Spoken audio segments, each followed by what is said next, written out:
자, 맥주 한 잔 그리고 허심탄회한 이야기 이게 호프 회동인데 어제 많은 분들이 그렇게 이야기를 했습니다. 이게 단순한 호프가 아니고 희망 회동, 호프 회동이 됐으면 좋겠다 이런 얘기했는데 글쎄요. 여야 3당 원내대표 회동에 이어서 많은 관심 쏠리고 있습니다. 결과 어떻게 나왔는지 이 부분에 대해서 어제 민주당 중진에 이어서 오늘 한국당 중진 의원 연결해서 이 관련된 사안들 그리고 5.18 여파 등 전국 행안에 대해서 입장 들어보도록 하겠습니다. 삼선이시죠. 활발한 의정 활동을 하고 계시는 김학용 자유한국당 의원 연결되어 있습니다. 의원님 안녕하십니까? 예, 반갑습니다. 당신 깨맞춥니다. 안성 출신 김학용입니다. 네, 반갑습니다. 네, 반갑습니다. 자, 뭘 우리 속담에 꼭 찍어봐야 된장인 줄 아느냐는 그런 속담이 있습니다만은 5.18 기념식에서 문재인 대통령이 독재자의 후예가 아니라면 5.18 다르게 볼 수 없다. 이게 뭐 사실상 한국당을 겨냥했다 이런 얘기 나오고 있는데 네. 사과 요구 계속 하시겠습니까? 뭐 사과 요구까지 할 그런 거는 전 아니라고 보고요. 그런 건 아니다. 네. 예, 뭐 솔직히 말씀드리면 원론적인 입장에서는 틀린 얘기가 아니죠. 아, 그렇습니까? 그러나 네. 그동안 이제 우리 대통령께서 소위 니 편 내 편 가르는 정치를 해왔다는 흐름에서 보면은 네. 뭐 그렇게 썩 좋은 발언은 아니라고 생각이 되고요. 네네. 그 언론에서도 지적하는 것처럼 이것이 만약에 자유한국당을 겨냥했다고 하면은 네. 소위 자유한국당의 일부의 의견을 마치 자유한국당 전체 의견인 것처럼 침소봉대한 것으로 느껴지기 때문에 네. 썩 좋아 보이지는 않고요. 네. 대통령께서는 국민 통합을 해야 될 뿐이기 때문에 네. 이렇게 갈등과 분열하는 발언보다는 이런 발언은 자제하고 가급적이면 국민을 하나로 모으는 그런 발언이 더 바람직하지 않을까 하는 생각을 가지고 있습니다. 전체적인 한국당 분위기는 아니고 일부분의 그런 분위기가 있을 뿐이다. 그런 얘기죠. 근데 그런 거를 이제 대한민국 우리 자유한국당 모든 의원들이 그렇게 생각하는 것처럼 해서 소위 5.18과 자유한국당을 쪼개게 하려는 그런 의도로 비춰질 수가 있다. 내부 갈등을 유발시킨다. 네, 그래서 그런 것들은 적절하지 않은 발언이다 이렇게 말씀드리고 싶습니다. 그러니까 뭐 사과 요구까지는 아니더라도 저는 개인적으로 그렇습니다. 뭐 사과는 뭐 그런 거 한두 번 했습니까? 뭐 대통령이 이제까지 2년 동안 해온 게 이 편 내 편 가르는 정치인데 뭐 사과를 그만한 걸 어떻게 하겠습니까? 다만 앞으로 남은 3년은 조금 그런 것보다는 선거 때 안 찍은 국민도 똑같게 대우해주고 그리고 인재를 고루 등용하는 그런 것이 대통령에게도 유익할 것이다. 네, 이런 말씀 드리고 싶습니다. 자, 어제 서른 민주당 최고위원이 저희 방송에 인터뷰를 했습니다. 김정숙 여사의 악수 패싱 이걸 두고 일종의 추궁으로 해석해야 된다. 이렇게 이제 얘기해서 상당히 화제가 됐었는데 이 발언 어떻게 보셨습니까?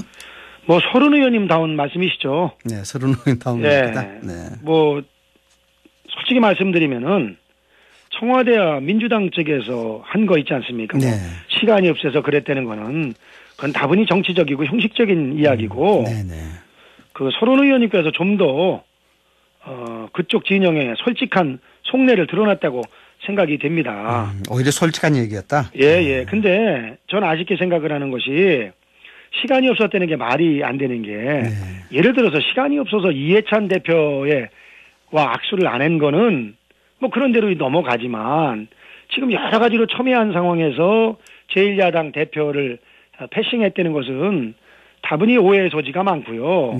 또 공교롭게도 유시민 의원이 그런 얘기 했지 않습니까? 뭐 황교안 대표가 광주 오면 악수하지도 말고 그렇죠. 뭐 말도 섞지 말고 등을 돌려라 이런 얘기를 했는데 그런 연장선상에서의 오해의 소지가 있다. 그래서 시간이 없어서 못했다는 거는 전 글쎄 뭐 진실은 김정숙 여사님만 아시리라고 봅니다마는 제가 김정숙 여사님이라면은 다른 사람은 몰라도 대척점에 있는 분의 손은 꼭 잡고 오히려 다정한 말씀을 나누는 것이 맞지 않았냐 하는 그런 아쉬움을 갖고 있습니다. 오히려 감사 안 해야 된다 이런 말씀이신 것 네네, 같은데. 예. 말씀을 하셨습니다만 이제 청와대에서는 고의성이 없고 시간이 촉박했다 이렇게 이야기하는데 사실상 이런 청와대의 입장이 말이죠. 자칫하면은 김정숙 여사가 현실 정치에 휘말려 들어갈 수 있다. 이게 영부인이 정치적 메시지를 낼 수 있든 냈다는 그런 오해 이런 걸 받을 수 있다는 부담 이런 것 때문 아닐까요? 아니 청와대 입장에서는 당연히 그럼 네. 그저 제1야당 대표랑 일부러 네. 악수 안 하고 지나갔다 이렇게는 얘기 못하죠. 네. 그러니까 그건 뭐 제가 봐서는 뭐 큰 문제는 없다고 생각이 되고요. 네네. 다만 글쎄요 아무래도 좀 뭐 의도성 있게 안 한 것이 네. 확률이 높다고 봐야죠. 근데 그런 것은 옳지 못한 거죠. 네. 의도성으로 보기에는 좀 그렇다라는 그런 말씀이신 것 같은데. 네, 알겠습니다. 자, 어제 여야 3당 원내대표 호프 회동 열렸는데요. 네네. 의원님. 혹시 관련돼서 뭐 전해 들으신 얘기 있으십니까? 뭐 전해 들은 얘기 없고요. 어제 너무 늦게 끝났기 때문에 언론을 통해서 좀 봤는데요. 네. 뭐 보나 안 보나 뻔한 거죠. 한번 만나가지고서 네. 그게 뭐 해결이 되겠습니까? 네. 그러나 만난 것 자체는 의미가 있다고 생각이 되고요. 네.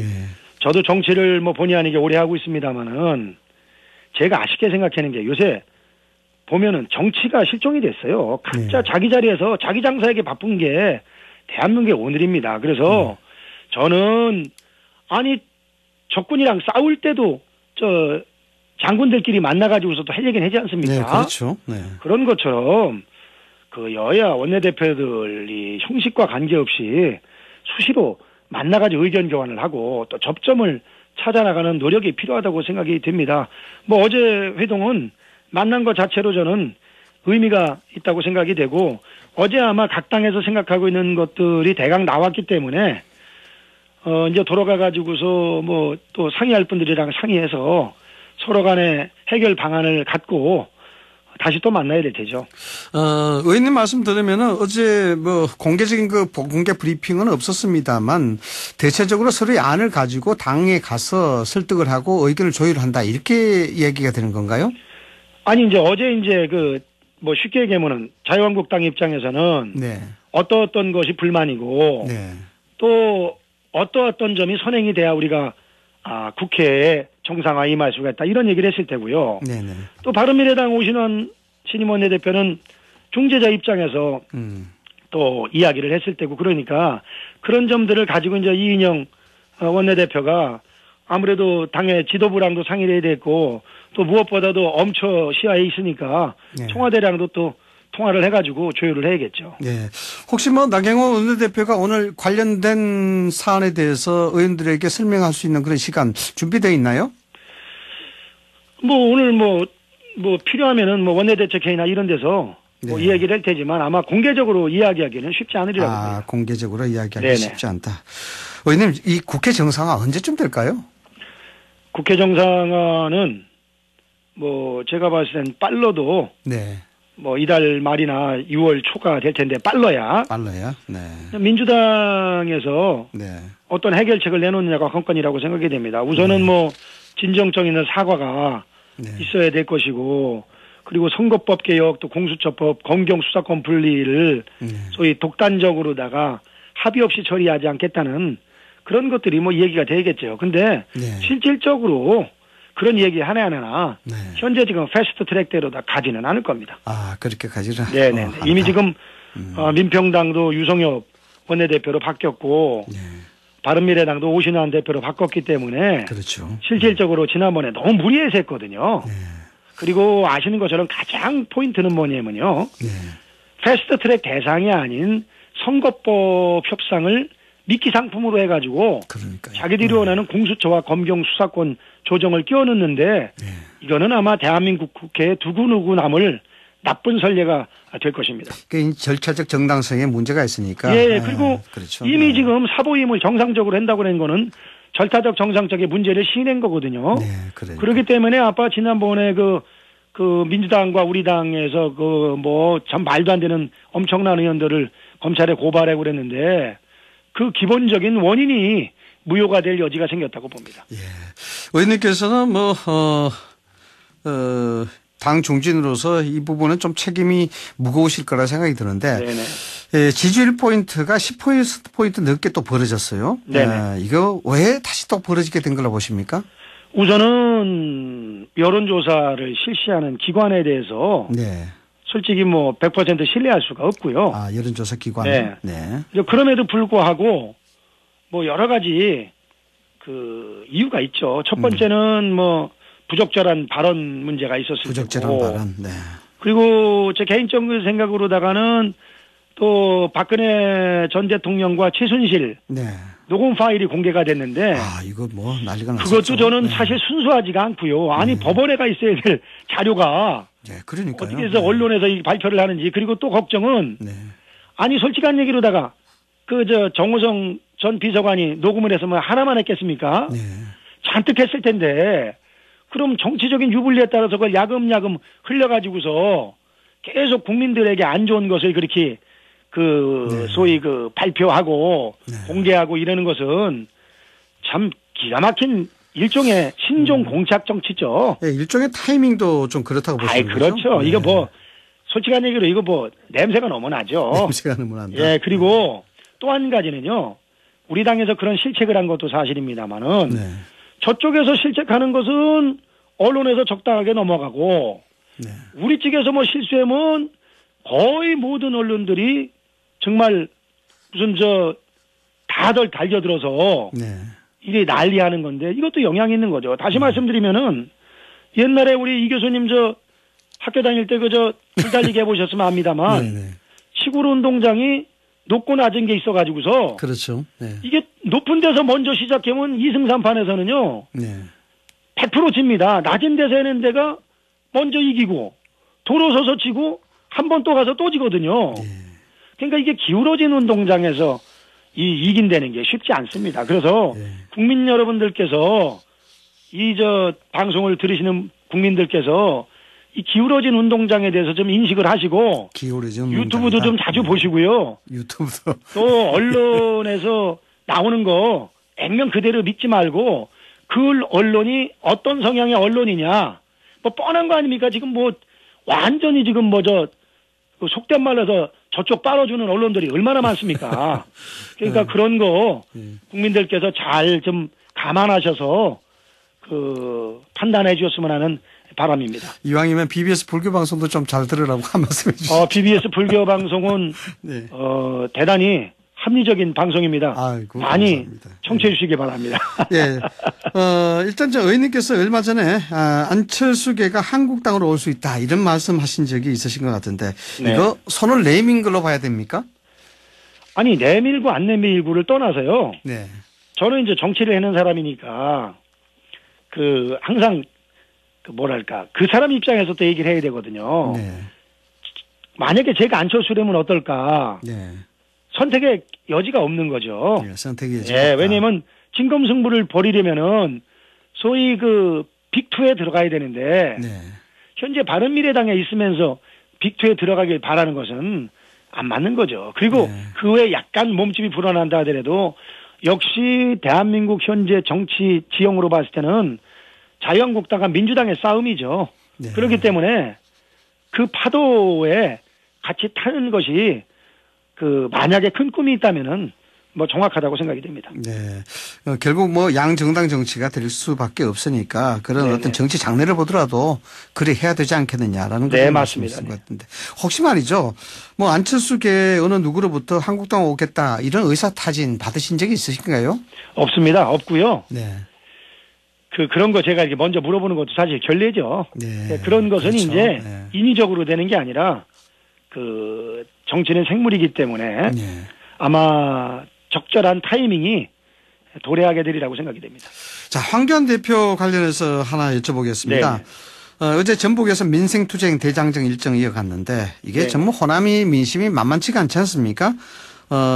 이렇게 되는 그런 상황에서도 불구하고 호남을 계속 찾고 있는데, 어떻게 좀 민심 변화가 있다고 보십니까? 어떻습니까? 민심 변화가 있어서 그러는 건 아니고요. 네. 분명히 말씀드리지만 광주 민심 틀리고 전남 민심 틀리고 전북 민심 틀린 건 사실입니다. 네네.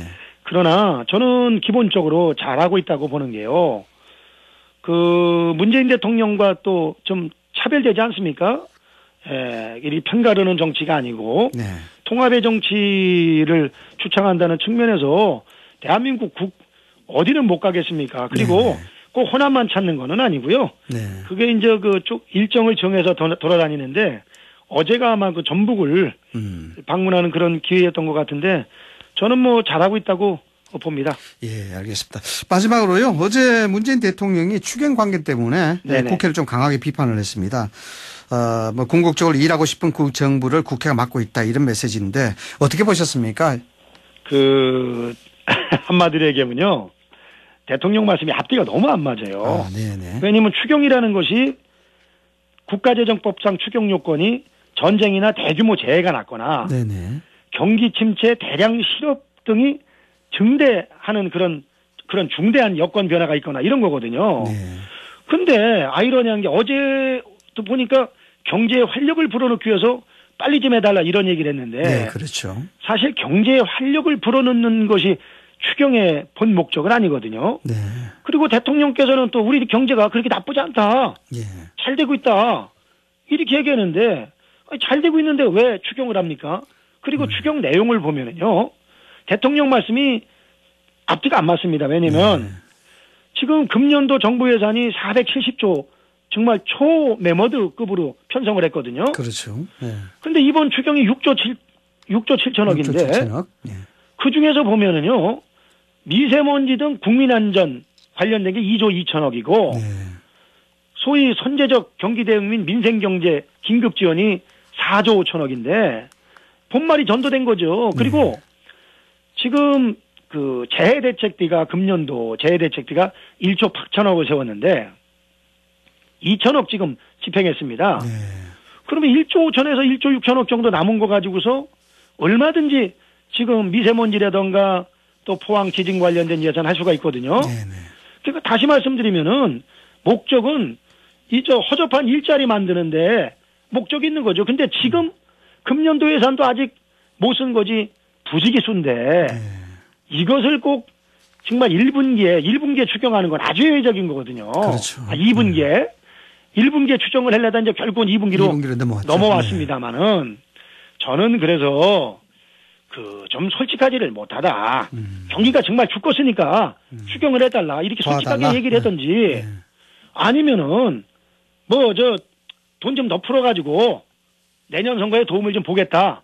뭐 일으키는 얘기 못하겠지만은 정말 일자리 문제가 너무 시급하니까 좀 더 좀 투입을 하고 싶다. 이렇게 말씀을 하시는 게 맞지. 지금처럼 이게 경기는 좋아진다고 그리고 대한민국 경제가 그렇게 나쁘지 않다 해고서 이거를 추경을 해달라는 거는 국가재정법상 추경 요건에 알겠습니다. 전혀 부합되지 않죠. 예, 알겠습니다. 오늘 말씀 감사하고요. 예. 다음에 또 인터뷰 좀 부탁드리겠습니다. 예. 네. 지금까지 김학용 자유한국당의원과 얘기 나눴습니다.